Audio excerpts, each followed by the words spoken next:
Data centers are a hot topic right now, both locally and nationwide. No one can deny it. We do need them. Artificial intelligence is growing along with the demand for data and information. Queen City News reporter Maureen Wirtz went searching for answers about a massive data center coming to Charlotte and discovered there's not a lot of information out there. This is enormously uncertain at this moment. Sought after answers, but it's just happening so quickly, are often found. If we don't pause long enough to have the question answered or be able to ask the question, we're going to continue to see us being reactionary. In the quiet. For generations, the banks of the Catawba River were a source for solace. But now, there's no silence. It's a lot. Yeah. It's a lot. No peace. Besides all this construction around here? Just up the river is Moore's Chapel Road in Charlotte. Along this small section, a 3 million square foot data center is being built, one of the largest in the country. On this side of the house, you can't hear the construction that's on the east side of the house. So if you go to we were to go to our backyard, you'd hear the beep, beep, beep. In 2020, Missy Epps fought to keep the 151 acres of land behind her house as it was, trees, forest. Instead, it was rezoned for industrial use.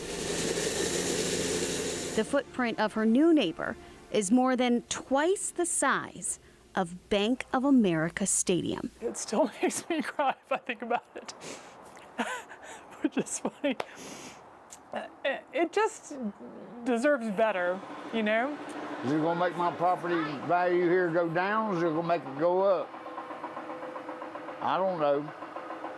Somebody might say, I ain't gonna buy that land down there because I don't want to be near that data center. Tony Simmons has owned his bar for 41 years. Moore's Chapel Road is the main path to his place, but thanks to construction, the road has been closed for months. He says he barely survived the pandemic, and this is another blow. Like they don't give a hoot about me. In early June, Charlotte city leaders unanimously passed a 150-day moratorium on data centers. They cited questions about sound pollution, water usage, and environmental concerns.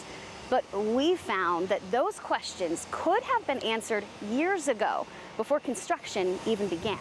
It's a little challenging for me now to see colleagues show an interest around the impact of data centers that you already voted for.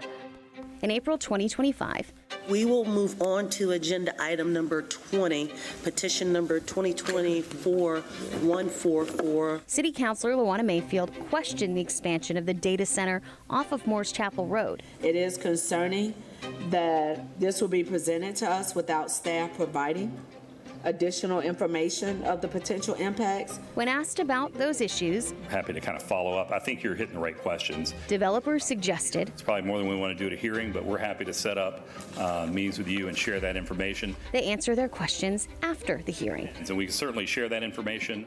No, there was no follow-up on that. They have not reached out to me at all.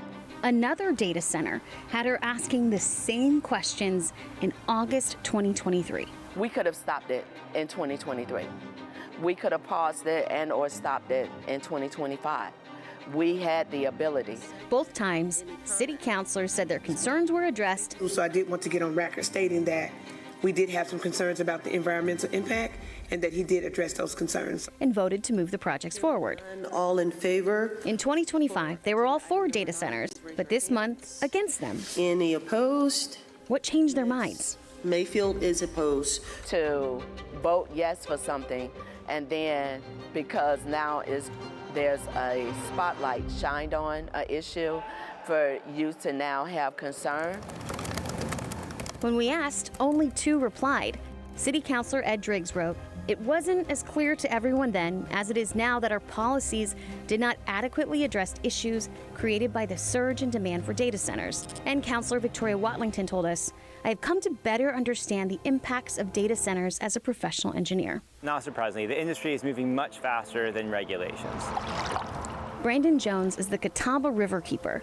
He says he has no idea how this project will impact the river that's a source for drinking water, power, and recreation. This particular data center was a bit of a surprise to us. There are so many unknowns. But the data center is coming. The moratorium doesn't apply here. I ain't giving up my livelihood. Tony just hopes he can survive the construction. He no longer has any money set aside for retirement. That was my plans at one time. Now I guess I have to work the rest of my life in order to pay the bills. While Digital Realty, the data center developer, never got back to us, when Missy told them we were doing a story, they had a meeting with people living nearby. She says they promised to be good neighbors. Can scared but hopeful be one word? The questions will remain. And at the moment, hope is the only answer they have. With photojournalist Jenna Pinto. Maureen Wirtz, Queen City News. Queen City News Plus. Just search Queen City News on your smart TV's app store.